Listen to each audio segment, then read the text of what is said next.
Triangle inequality. तो triangle inequality in complex number, हम लोगों ने जब पोलर फॉर्म किया था तब मैंने बताया था कि x1 को अगर मैं r1, इसका अगर मैं पोलर फॉर्म ले लूं cos θ1 plus i sin θ1, z2 को अगर मैं r2 cos θ2 plus i sin θ2 ले लूं, तब अगर मैं z1 प्लस z2 करूंगा मॉड, तो ये mod of r1 square plus r2 square plus twice r1 r2 cos θ1 minus θ2 आएगा। मगर क्योंकि मैं जानता हूं कि cos का मैक्सिमम वैल्यू 1 होता है, इसीलिए ये हर समय r1 square plus r2 square plus twice r1 r2 से छोटा होगा, क्योंकि cos θ1 माइनस θ2 हर समय 1 से छोटा होता है। तो ये तो सब पॉजिटिव क्वांटिटी है, इसलिए ये डायरेक्टली r1 प्लस r2 का होल स्क्वायर हो जाएगा। मगर r1 क्या है? r1 तो मॉड ऑफ z1 है। अगर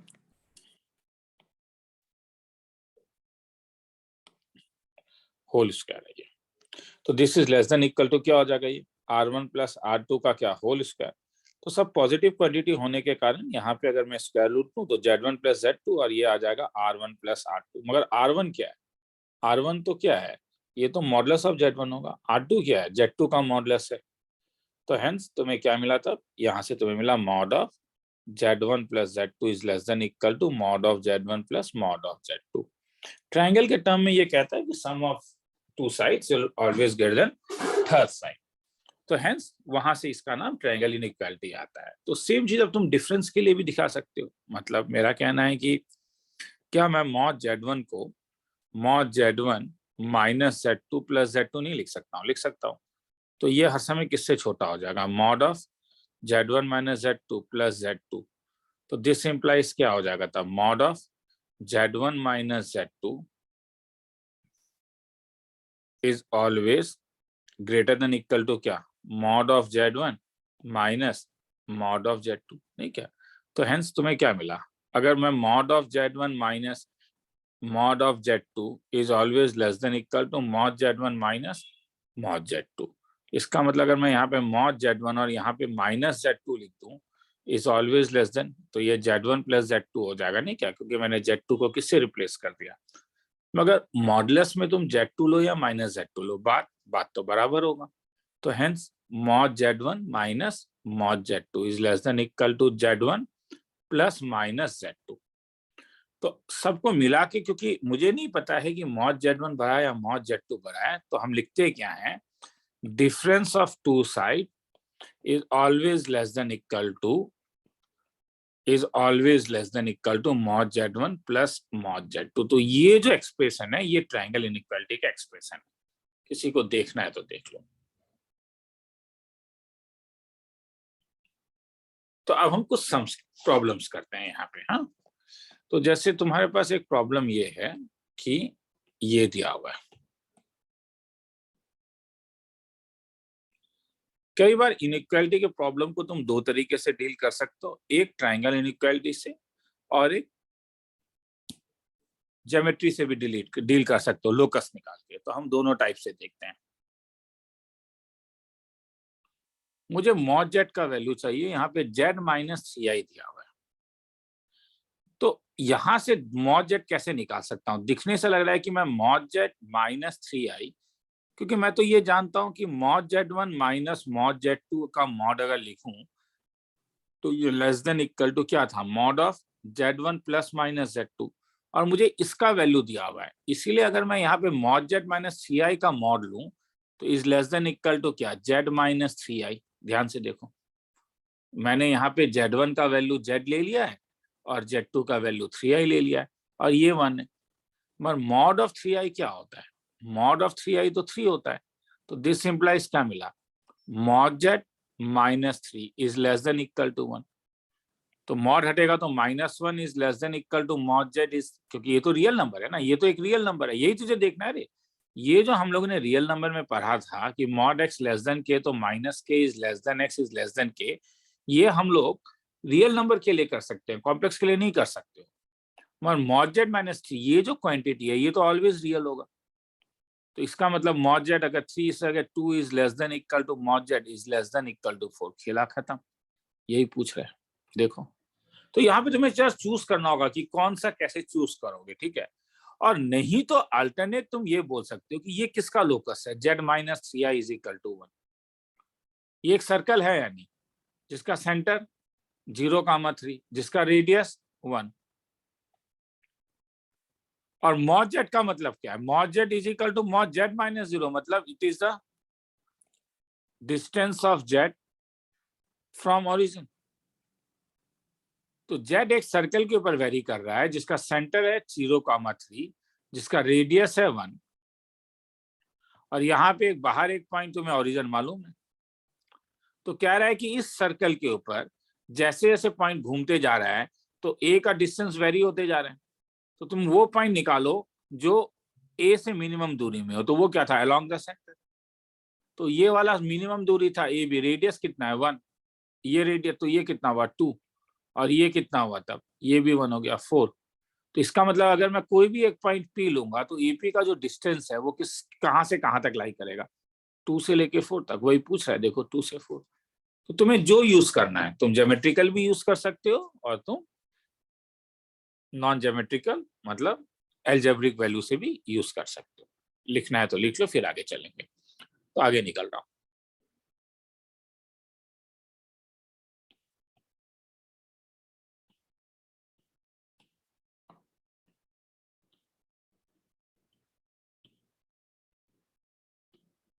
For any complex number z, find minimum value of this.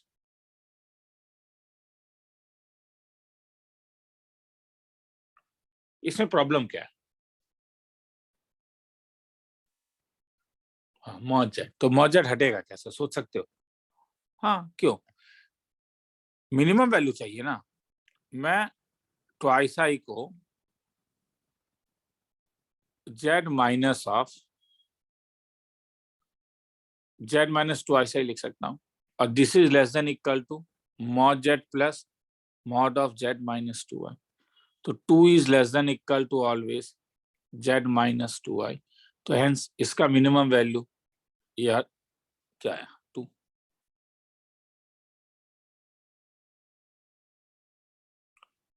अब सर ज्योमेट्रिकली ठीक है, तो ज्योमेट्रिकली एक काम करते हैं कि पी ऑफ जेड पॉइंट ले लेते हैं, एक ओरिजिन ले लेते हैं, और इसके करस्पॉन्डिंग पॉइंट ए 0,2 ले लेते हैं। तो तुमसे पीओ एक ऐसा पॉइंट पूछ रहा है कि PO plus PA is minimum होना चाहिए। तो ये ओ पॉइंट है, ये ए पॉइंट है, और पी एक ऐसा पॉइंट पूछ रहा है कि पीओ, मेरा कहना है पीओ प्लस पीए तभी मिनिमम होगा अगर ओ पी और एक कोलिनियर होगा। मतलब ये अगर ओ ए और ओ ए का लेंथ 2, तुम बोलोगे सर क्यों, क्यों पी अगर तुम ऊपर डालते हो तो एक ट्रायंगल बना दोगे। अगर पी अगर ऊपर लाई करता है तो OP plus P A is always greater than O A. मगर इक्वल टू भी पॉसिबल है यहाँ पे इस वाले के लिए, डिनोमिनेटर में अगर कोलिनियर है तो ज्योमेट्रिकली तुम ऐसे भी सोच सकते हो।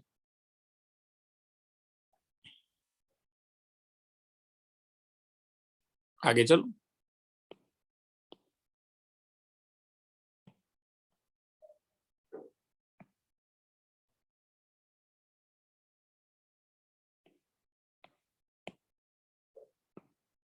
mod of z plus 4 less than equal to find the greatest value of z plus 1।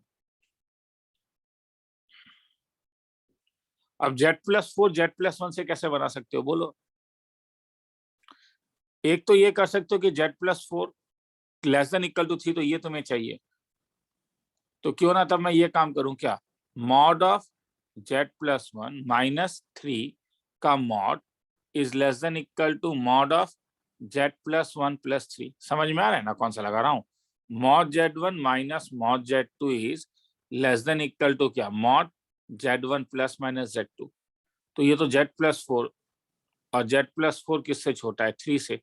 तो क्या मिला था, mod of z plus 1 minus 3 is less than equal to 3, मतलब less than equal to mod of z plus 1 is less than equal to 3। तो 0 is less than equal to mod z plus 1 is less than equal to 6। तो hence इसका greatest value कितना आया? Greatest value 6 आया।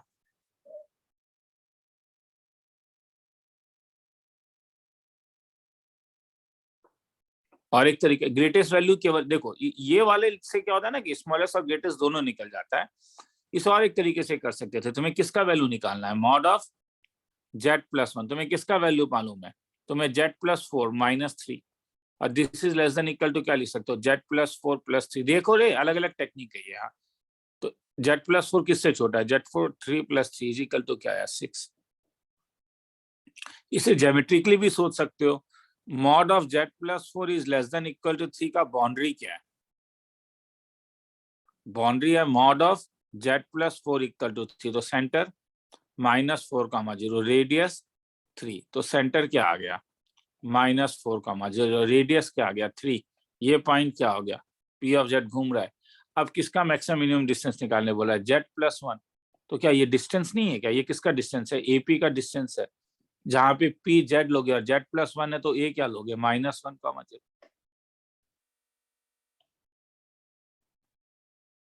तो -1 और तो -1, 0 तो सर्कल के ऊपर लाई कर रहा है। ये अगर मिनिमम डिस्टेंस 0 होगा जब पी का वैल्यू ए होगा, और मैक्सिमम डिस्टेंस ये पूरा 3 और 3, तो कितना हो गया? मैक्सिमम डिस्टेंस 6 होगा। देखना है तो देख लो।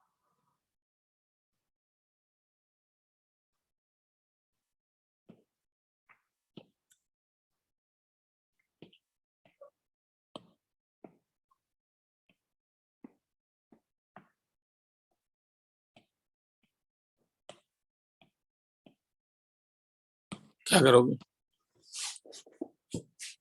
किसका ग्रेटेस्ट वैल्यू चाहिए?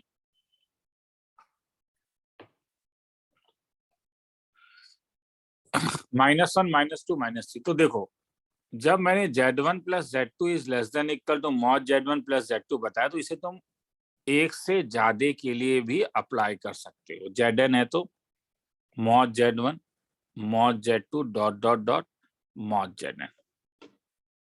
तो मेरा कहना है कि mod of Z1 plus Z2 plus Z3, मुझे क्योंकि Z1 -1 का वैल्यू मालूम है तो मैं क्या कर सकता हूँ? इसको क्या Z1 -1 लिख सकता हूँ? मुझे किसका वैल्यू मालूम है? Z2 -2 Z2 -3। तो क्या लिख सकता हूँ? Z2 -2 और क्या? +3 4 5 6। तो लेस देन इक्वल टू क्या? Z1 -1 क्या? Z2 -2 क्या? Z3 -3 क्या? +6। तो this is less than equal to क्या? Z1 -1 किससे छोटा है? 1 +2 +3 +6 6 7 8 9 10 11 12। तो हर समय 12 से छोटा होगा। तो ये मैंने क्यों किया? मैंने Z1 को ये क्यों बनाया? क्योंकि मुझे किसका वैल्यू दिया हुआ है उसके ऊपर मुझे वो चीज यहाँ पे लेके आना है, ताकि तुम अलग अलग कर पाओ और फिर तुम उसका निकल के लगा पाओ।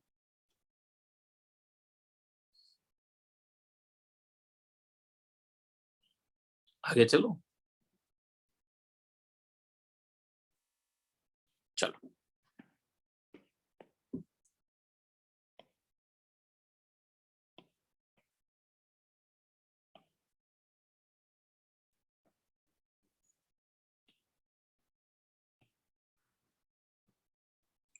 if all roots are of unit modulus। चलो तो इसका मतलब क्या बोल रहा है, समझ में आया क्या? कि Z³ plus AZ² BZ plus C is equal to 0 के 3 रूट्स हैं, सपोज Z1 Z2 Z3। तो मॉडुलस Z1 भी 1 से छोटा है। ओ यूनिट है तो एग्जैक्टली 1 है, और मॉड Z3 भी एग्जैक्टली 1 है। अब 3 - 4i प्लस a का वैल्यू निकालना है। तो a क्या है यहाँ पे? a और इसके बीच में कोई रिलेशन होगा? हाँ, सम ऑफ द रूट्स। तो Z1 plus Z2 plus Z3 का वैल्यू क्या हो जाना? -a।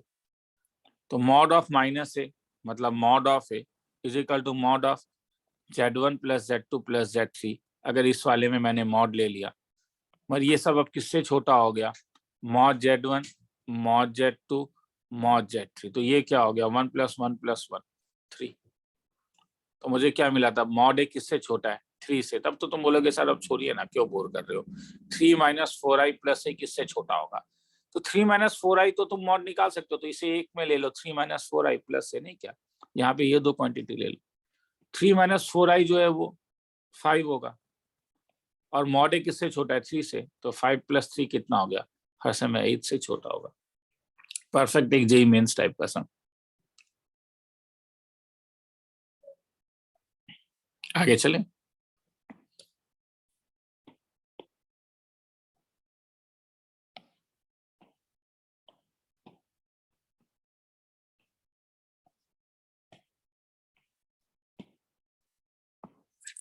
Find the greatest and least value of Z.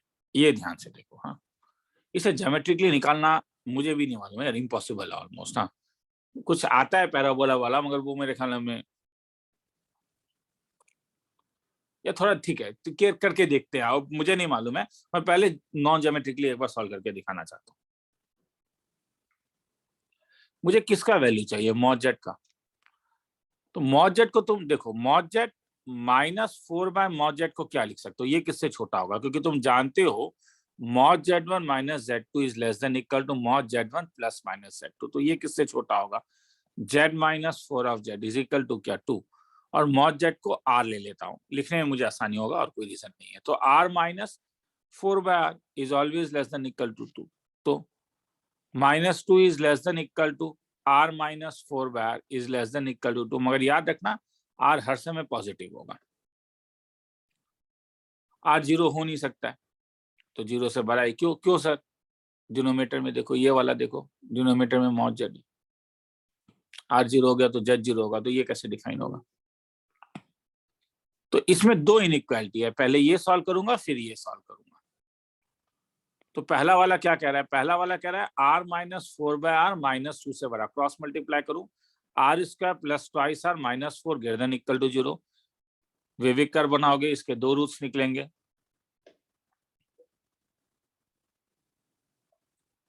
इसका डिस्क्रिमिनेंट क्या आ रहा है? 2 × 2 = 4।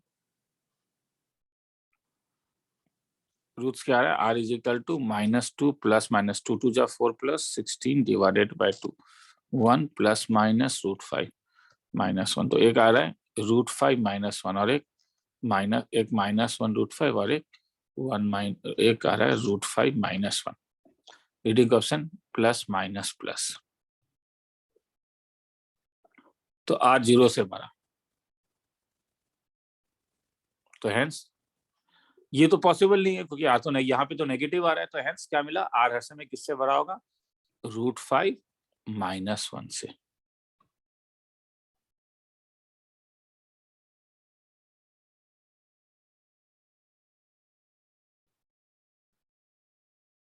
और एक केस कहां से आएगा?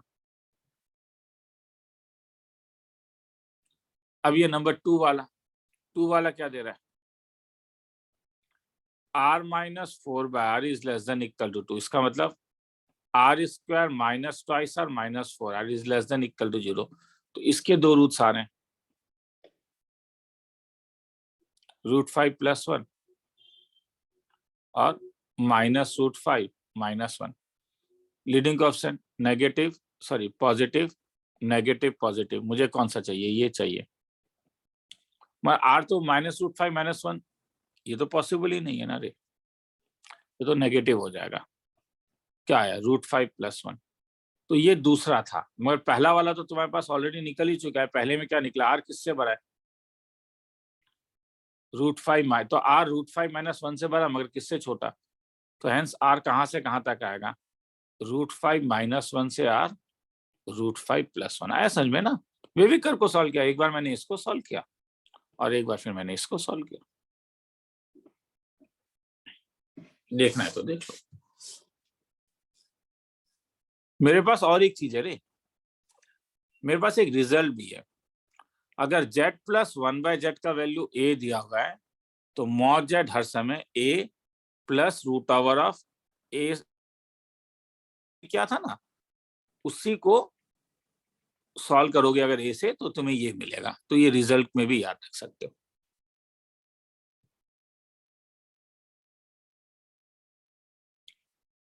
एक तो ये है, और सेकंड ये है कि अगर Z - A/Z is equal to K दिया हुआ है, तो मॉड Z का जो ग्रेटेस्ट वैल्यू है वो होता है √K² + 4A पर मैं इसे याद रखने के लिए नहीं बोलता हूँ। क्यों?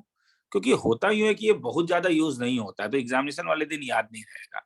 तो ऊपर जो मैंने टेक्निक दिया था उससे निकालने का कोशिश रखना, that is much better.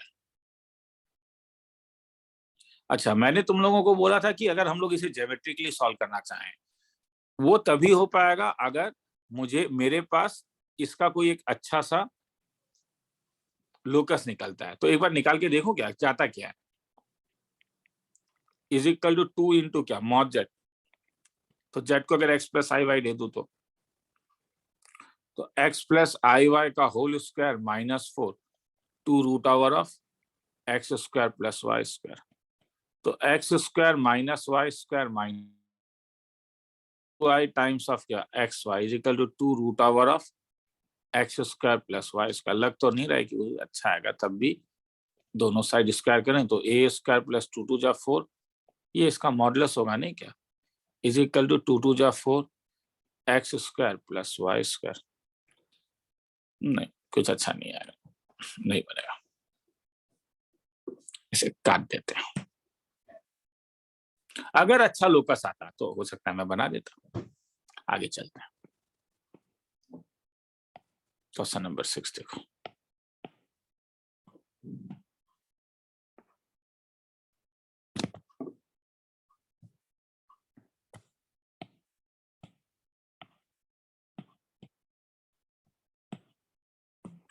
If ABC are non zero complex number of equal moduli, ये सब दिया हुआ है था। अभी थोड़े पहले क्या था कि हम लोगों ने mod a is equal to mod b is equal to mod C is equal to k ले लेता हूं।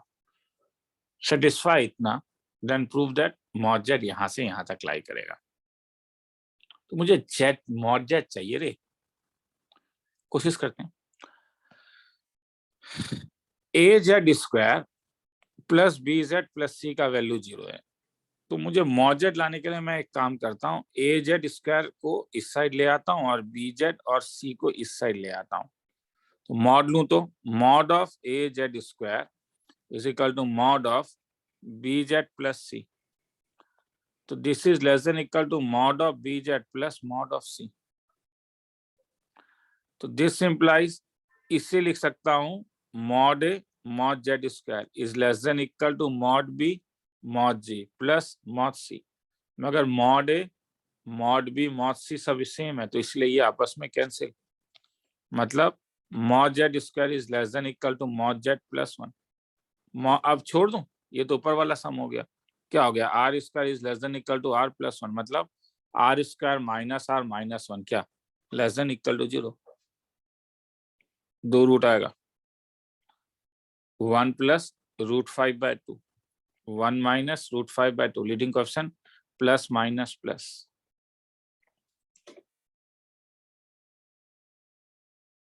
इसका मतलब हो गया आर, ये तो होगा ही 1 माइनस रूट 5/2 तो नेगेटिव होता है, इसलिए r is always less than equal to क्या, ये। अब और ठीक है, ये आर स्क्वायर इस साइज है, तो इसे तो तुम और कई तरीके से सॉल्व कर सकते हो ना। अब तुम क्या, मैंने मैंने यहाँ पे क्या किया, मैं बी और जेड सबको यहाँ पे लेके आ गया। अब मैं देखो क्या करूंगा, अब सेम सम को क्वेश्चन में क्या हुआ दिया था, ये दिया हुआ था नहीं क्या। तो अब मैं क्या करता हूँ कि A Z square plus B Z को इस साइड लिख के सी को इस साइड ले आता हूँ। मतलब तब मॉड सी का वैल्यू कैसा दिखेगा, mod A Z square plus mod B Z is less than equal to क्या, mod A Z square plus mod of B Z दिखेगा।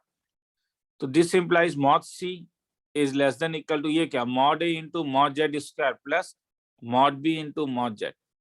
तो मगर क्योंकि mod A mod B mod C same है, तो ये तो आपस में कैंसिल हो जाएगा। और तब तुम्हारे पास क्या आएगा, ये आएगा 1 is less than equal to mod Z square plus mod z. और मैं क्या ले सकता हूँ, let mod z equal to r. तो r square plus r is greater than equal to 1, मतलब r square plus r minus 1 is क्या, greater than equal to 0। अब यहां से अगर तुम रूट्स निकालोगे तो एक रूट निकलेगा तुम्हारे पास √5 माइनस 1/2 और एक √5 प्लस 1/2 माइनस √5 प्लस 1/2 और एक बार √5 minus 1/2, leading coefficient plus minus plus. मगर ये कैसे होगा, क्योंकि ये तो नेगेटिव क्वांटिटी है ना। तो हेंस क्या हुआ, आर किससे बड़ा हुआ, तुम्हारे पास r is greater than equal to √5 minus 1/2, तो एक ये आ गया। और एक √5 + 1/2। तो हेंस r कहाँ से कहाँ तक लाई करेगा, √5 - 1/2 से लेके क्या √5 + 1/2। तो देखो एक ही सम को मैंने दो बार अलग अलग तरीके से लिखा, एक बार ऐसे लिखा, एक बार ए और एक बार इस साइड लिख लिया।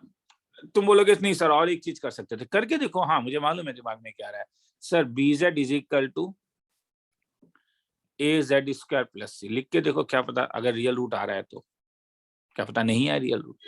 ठीक है, वो करके देखो, एक बार ट्राई करके देखो अगर डाउट दिमाग में आ रहा है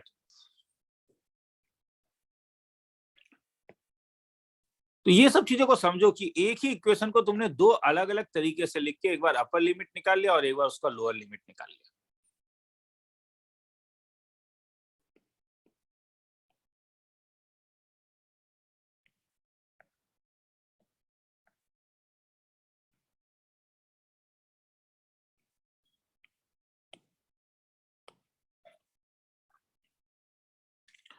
So that all roots of the equation, सब कोफिशिएंट 1 से छोटा है, lie outside the circle with center at origin and radius इतना। तो ये तो थोड़ा देर पहले जस्ट ऊपर में ये कैसे यूज करोगे आप बोलो, जैसे ऊपर वाले में तो कैसे यूज किया था बोलोगे, तुम्हें ये यूज करना है तो क्या करोगे, ऊपर क्या किया था, मॉड ले लिया था ना, ये ले लिया था ना, ताकि फिर उसके बाद ये अलग अलग होके ये कैंसिल हो जाए।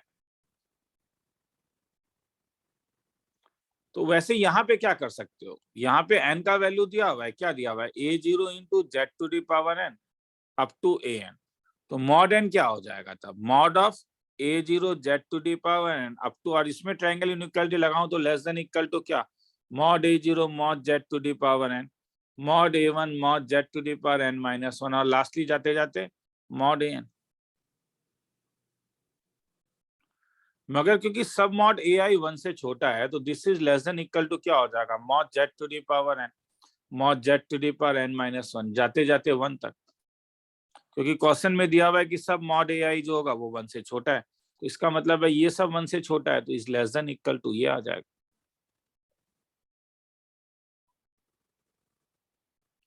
तो इसमें दो केस हो सकता है। अब इसे क्या, ये ध्यान से देखो मैं इसे कैसे डील कर रहा हूँ।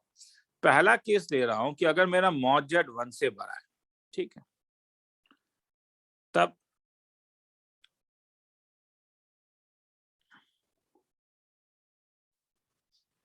अगर मॉड Z 1 से बड़ा है तो ऑटोमेटिकली तुम कह सकते हो कि जो रूट होगा Z जो होगा वो n-1/n से बड़ा होगा, क्योंकि ये तो 1 से छोटा है।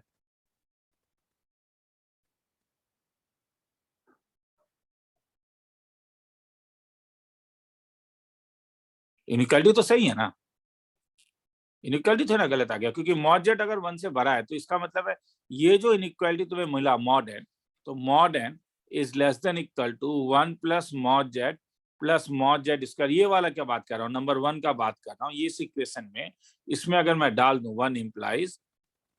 1 तो सब तो 1 से छोटा है, तो ये तो n+1 आ गया, तो n is less then n+1, तो ये तो ट्रू है, तो कंडीशन भी सही है। हाँ, और क्या कह रहा है, so that all roots of the equation, तो इसके जो रूट्स होंगे वो मॉड Z होंगे, तो वो तो क्या lies outside the circle of radius n। अरे मॉड Z अगर 1 से बड़ा है, मॉड Z अगर 1 से बड़ा है तो वो तो n-1/n वाले रेडियस से बड़ा होगा ही ना, क्योंकि सेंटर एट ओरिजिन, क्योंकि ये तो छोटा सा सर्कल होगा। ये वो सर्कल है जिसका रेडियस n-1/n है, ये वो सर्कल है जिसका रेडियस 1 है, और मॉड Z ऐसा है कि यहाँ पे कोई एक नंबर है, तो वो छोटे वाले सर्कल के तो बाहर हो गई। मगर क्या होगा नंबर सेकंड, अगर मॉड Z 0 से लेके 1 के बीच में हो, तब हमारे पास n क्या आया था, मतलब ये वाला नंबर 1 हमारे पास n आया था, n इज ये नंबर 1, सॉरी,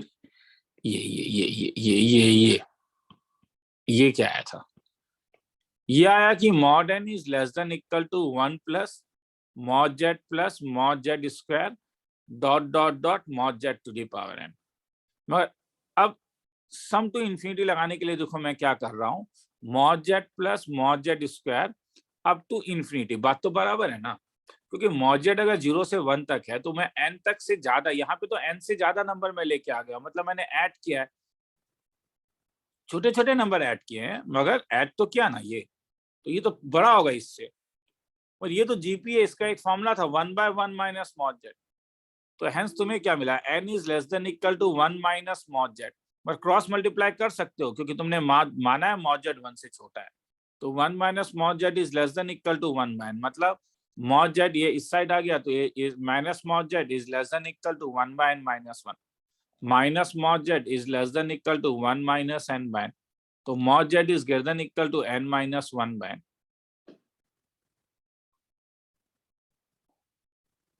और इक्वल टू क्या है, ये इक्वल टू कहां से आ रहा है, इक्वल टू तो नहीं होगा ना रे, क्योंकि क्योंकि ये तो सॉरी ये तो लेस देन है ना, ये इक्वल टू है, तो ये तो लेस देन आ रहा है तुम्हें,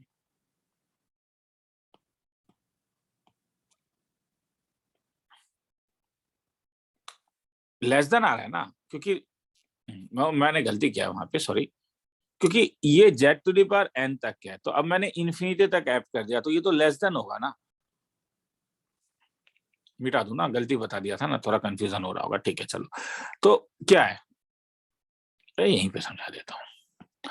मॉडर्न ये तुमने देखा, अब मेरा कहना है कि मैं z to the power n के बदले क्या कर रहा हूँ, एक्स्ट्रा नंबर्स ऐड कर दे रहा हूँ। तो अगर मैं तो जानता हूं ना कि अगर मैं 1 + 2 + 3 इज ऑलवेज लेस देन, अगर तुम ज्यादा नंबर ऐड करोगे तो लेस देन होगा ही, तो ये यार तो मैंने इन्फिनिटी तक ऐड कर दिया, और ये इसलिए क्या, क्योंकि मॉड जेड 0 से 1 के बीच में, ताकि मैं इन्फिनिटी का सामना कर पाऊं, और उसके बाद इनइक्वालिटी को सॉल्व करके मॉड जेड तो है मॉड जेड। अगर तो इसका ये इसका ज्योमेट्रिकल मीनिंग क्या हुआ, मॉड जेड n-1 से बड़ा, इसका मतलब मॉड जेड मतलब p ऑफ जेड क्या, lies outside the circle with centre 0,0 and radius n-1 खेला खत्म। देखना है तो देख लो। चलो, तो ये इस टॉपिक को खत्म करता है।